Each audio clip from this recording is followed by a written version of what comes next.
How you guys been? Good.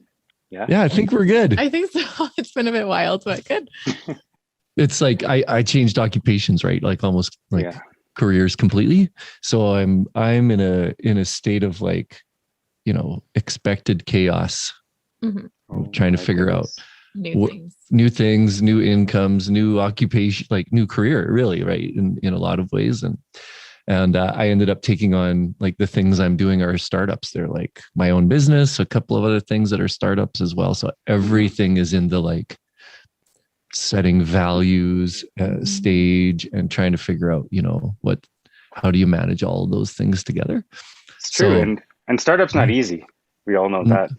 Yeah, it's hard work. and I am one of those guys who's like, I have an intuition for how I think things should start. Yeah. Or rather how I think I would like them to be, but I want to do the work at the beginning so that they have good values. Like some of them are actual programs for like one here in our city and some of those things. So I want to have them operating on good values and good systems and things like that. So that requires like legitimate sitting there and like really thinking things through, right? And writing them out and figuring out all that stuff. So Thinking, what's that? yeah. It's not just random going for it, where you're like, well, we'll see how this plays out. There is a little bit of that, but if I can think it through better at the beginning, I think it'll be helpful for everybody. And one of the things I'm doing is a restorative justice program. And what is that exactly? Oh man, it's wild. It is essentially working with the justice system. Okay. In helping essentially focusing on the victim of a crime and the harm that was caused. So in the justice system, primarily the punitive justice system that we all know and love or hate, or for whatever reason, depending, focuses on when a crime occurs, it focuses on the offender, like who committed the crime, what should be the punishment, how do we deal with them? Right? So lawyers get involved, all those kind of things. Lawyers are trying to get them off. Prosecutors are trying to get charges laid, all those kind of things. Restorative, and in a lot of ways, the goal is never to get the offender to take accountability for their actions, but ultimately to be punished for their actions. Restorative justice focuses on the victim and the harm that was caused by the crime. So less about the charge and more about the harm that was caused. And the goal is essentially to bring both victim and this is all voluntary, both victim and offender together for a conversation where the offender can take accountability directly directly from their victim. So what I'm going to be doing is essentially working with so a crime occurs. I start working with the victim and offender separately. This is if they both volunteer to be a part of the programs.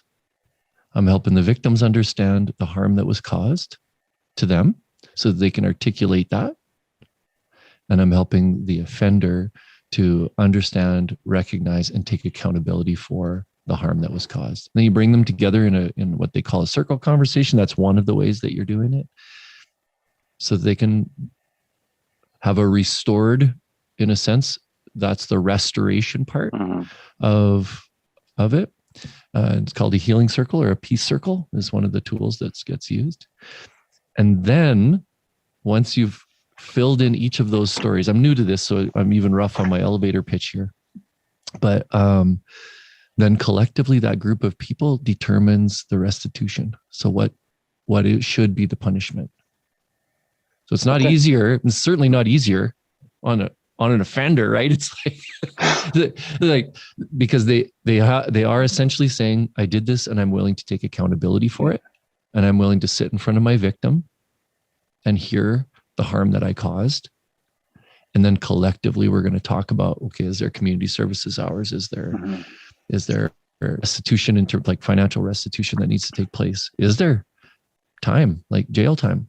Right. Those kind of things. And so it is another way of working with the justice system to come up with something that's just. So Yeah. The prevention of crime. Yeah. Right. So what's wild about it is there's an 80% chance that that offender doesn't reoffend after facing their victim, because it just does something to you, right? You see the harm you caused, you accept that.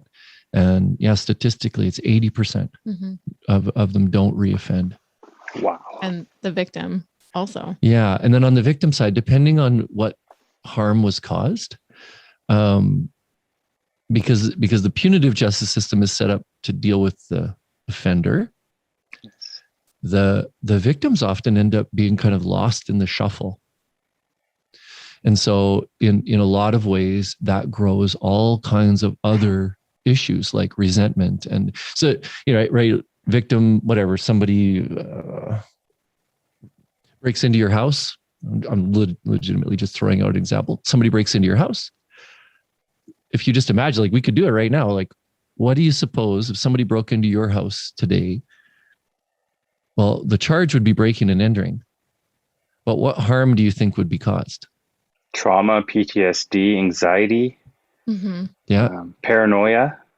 Yeah. Lack of trust. Yeah. Right. Like, and the list probably could go on.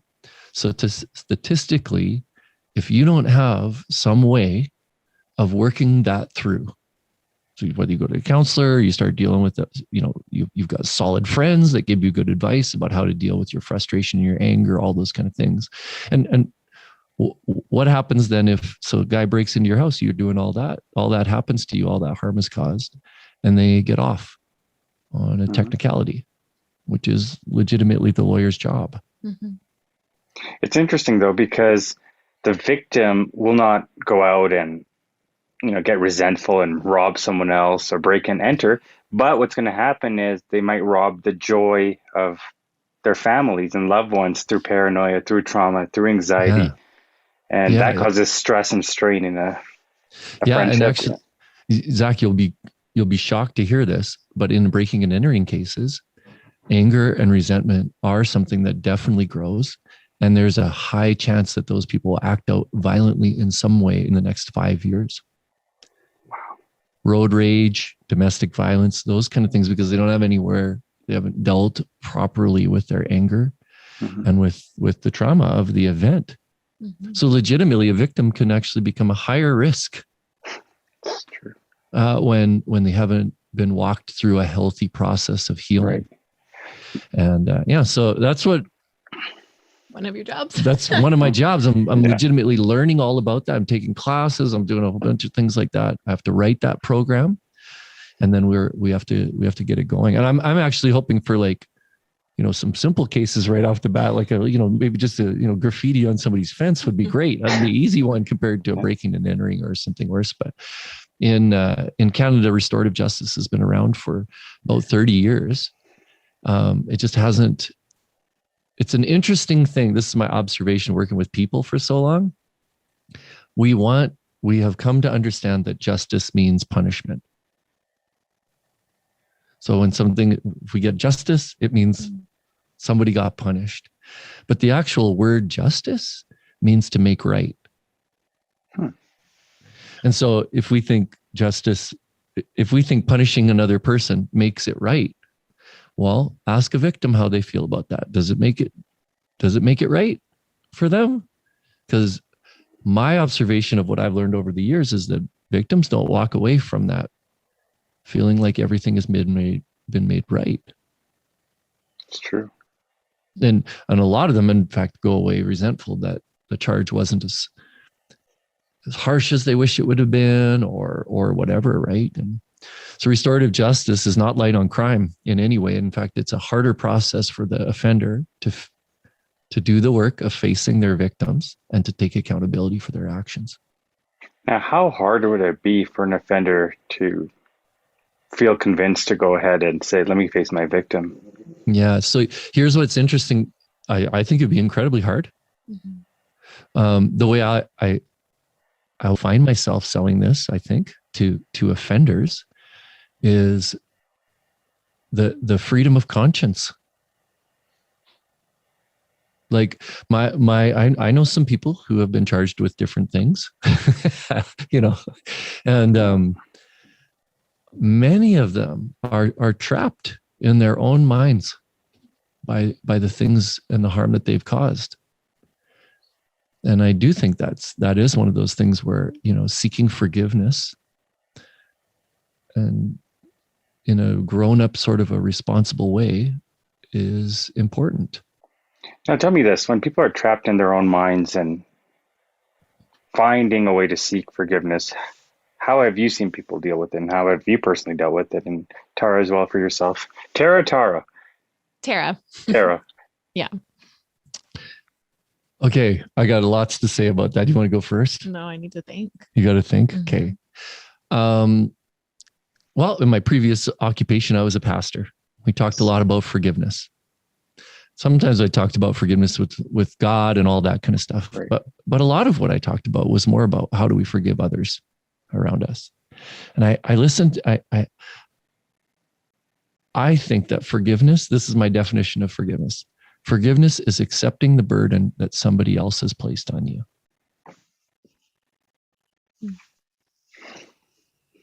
So when somebody does something that causes you harm, you carry a burden. So what is that burden exactly? I guess it would depend, right, on what happened. But when you do something to hurt another, you're placing that wound on them, that harm. I think that learning to forgive others is about accepting that it caused harm. Right. And then I think in the accepting and naming those things, we are in a far better position to set it down and actually forgive and be free. Mm-hmm. Like actually be free. That doesn't mean be right. It means be free. Mm-hmm. There's a saying, forgive but don't forget.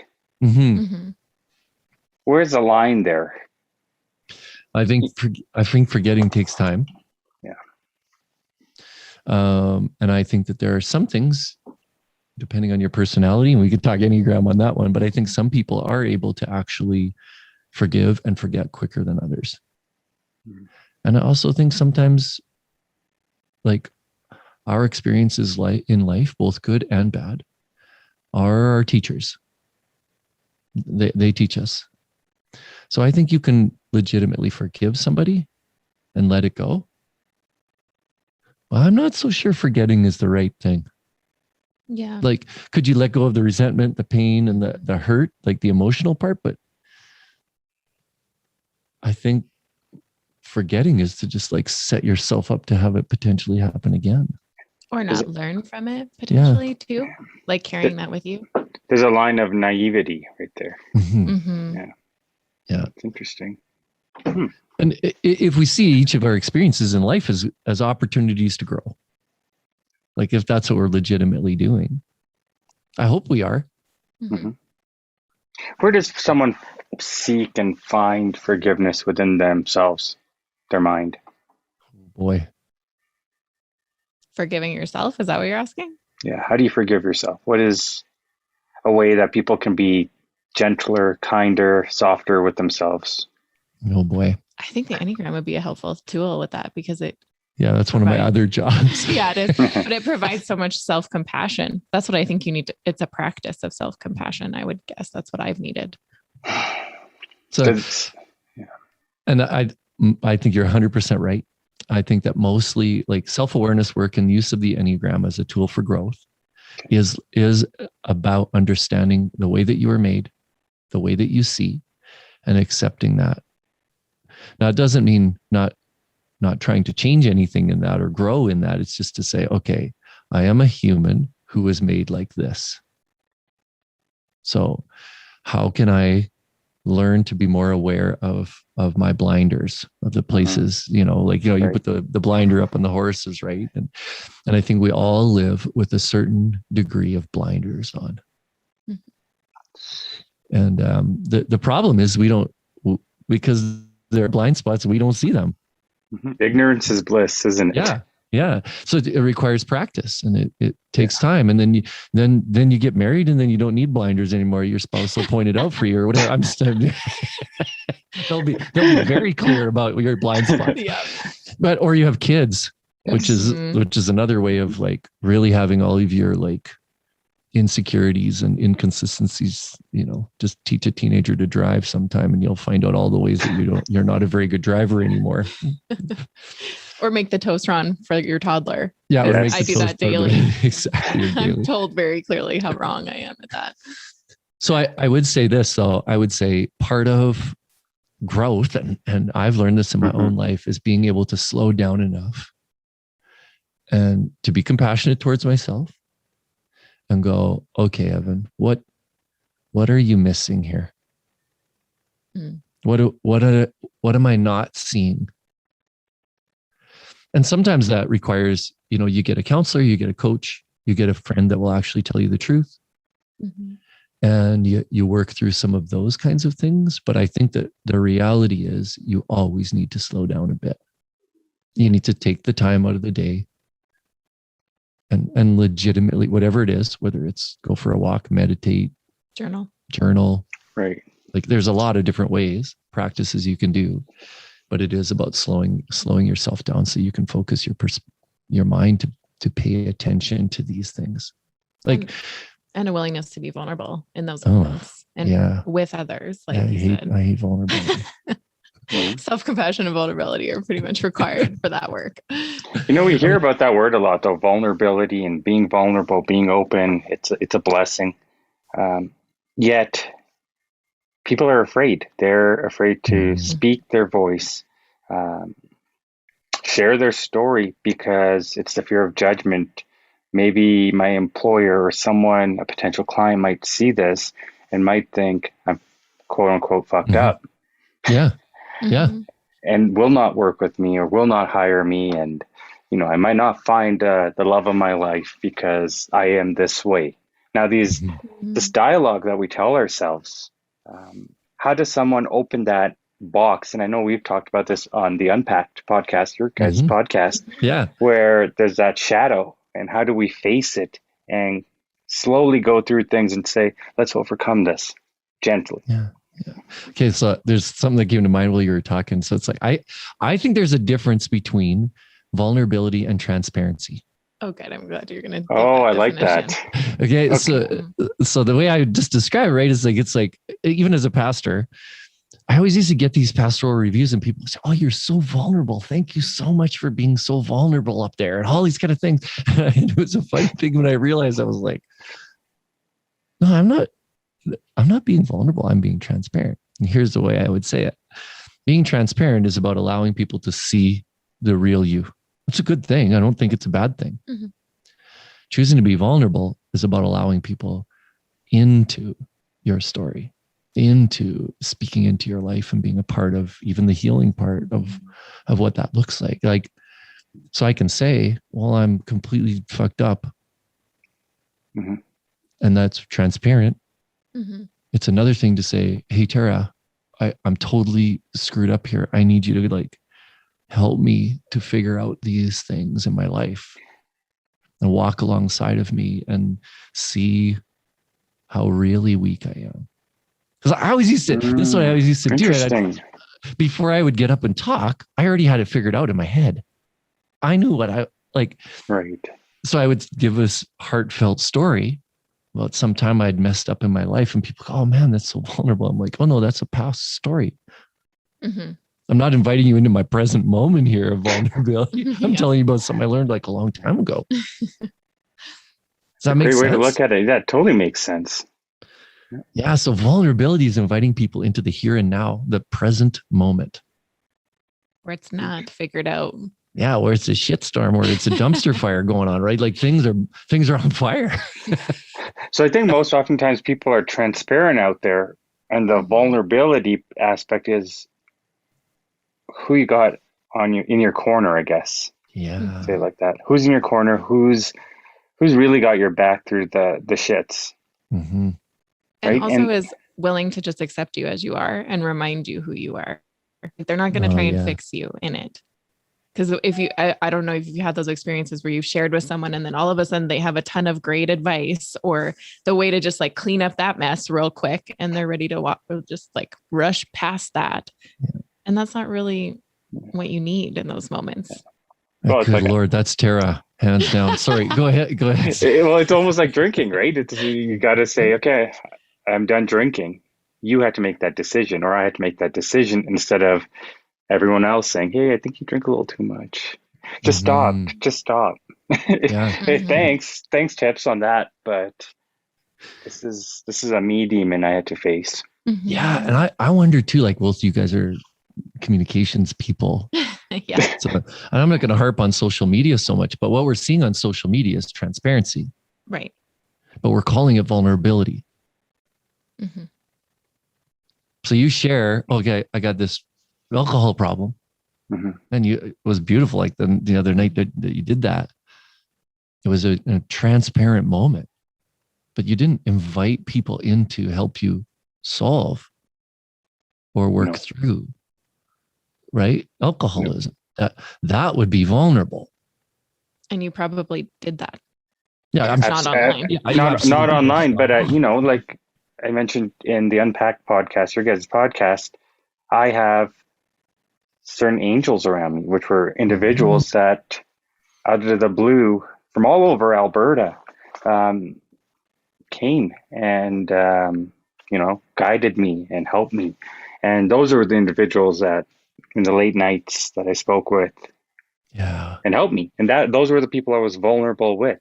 Mm-hmm. Now, the story out of it, yes, that's transparency, but there is a fine line there. Is how much do you reach out via social media to be vulnerable versus via social media to be transparent? Yeah. Mm-hmm. Yep. So I do think it is one of those, like, I'm not saying that, I would say your general posts, not your general, anyone's general posts on social media are transparent. Mm-hmm. Yes. But I would also say, because it's a funny thing is people go, oh, your posts are so authentic and so whatever. And it's like, like I hesitate to kind of agree with that. I think it's still curated. Yeah. I think you can have a level of authenticity when you intend to post or share something publicly that people are drawn to, but I don't think it's the same as being fully authentic or fully showing up as vulnerable with people.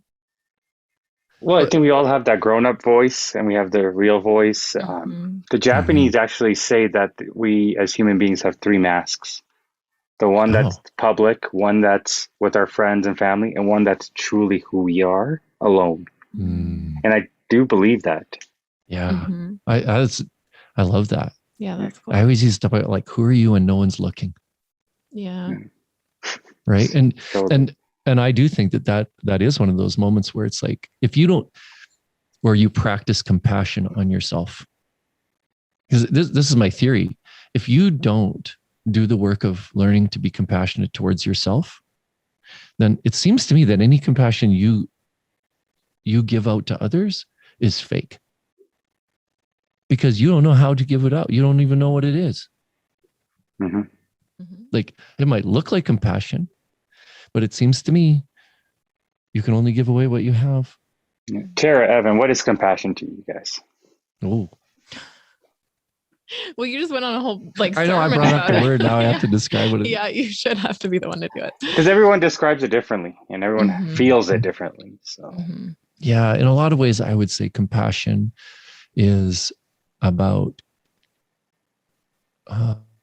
being capable of seeing the truth in ourselves and others, and still being able to love at the same degree of, like, the same depth. We can be compassionate towards people's situations that they're in, but I do think it requires seeing the truth and having it not change necessarily our love towards them. We might have to change our actions towards someone, but not necessarily the depth of our love for someone. Like, so I can be compassionate with somebody with an addiction, right? see that because they've allowed me to see that. But it doesn't need to change how much I love that person. But I probably shouldn't be doing the activity that, like, I think I should be more cautious and careful about what I do with them and in front of them because I love them. Mm-hmm. Right? Mm-hmm. That doesn't mean forever. But when you're in the heat of, alcoholism and you're just figuring these things out, like, how loving is it or compassionate is it for somebody to, drink in front of you?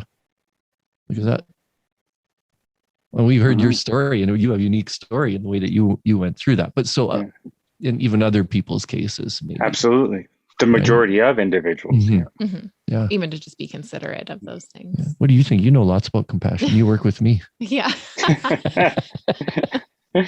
Yeah, that's true. I like what you said. I think it's true. I think it's about being known and seen and being able to connect on that level. And yeah, I don't think it's about judgment.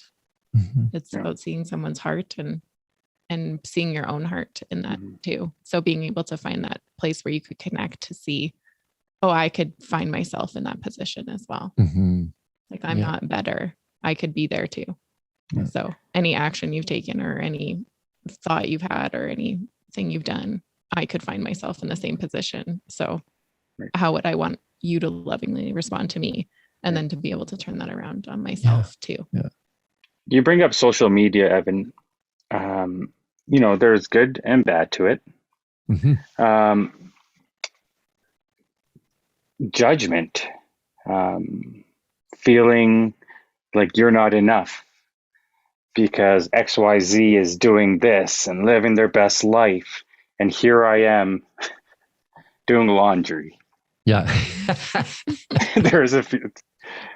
So hey, you just remind me, I got a load in right now, actually. Yeah. I should probably go over it. Me too. I'm like, haven't folded anything. Yes. There's the real life of who we really are. And then there's the social media life that is a perception or one angle exactly.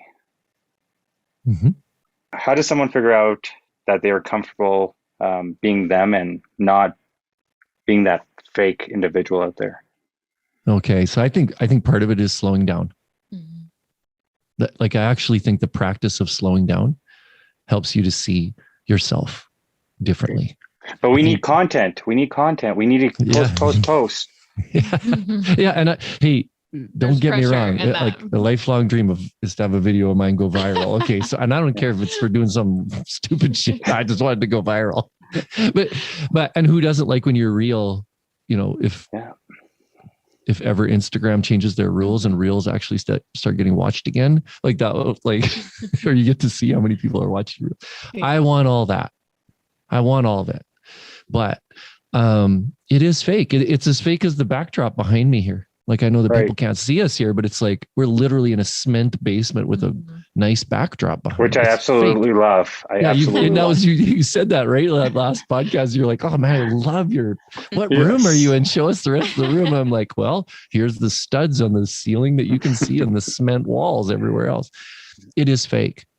And I think that this is one of those things where I'm not sure if I'm on a tangent now, but it's like, I think it is ironic to me that we were made to connect and be in relationship with each other.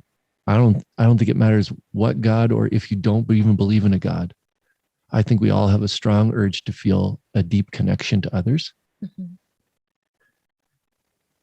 And we all want to be known. Mm-hmm.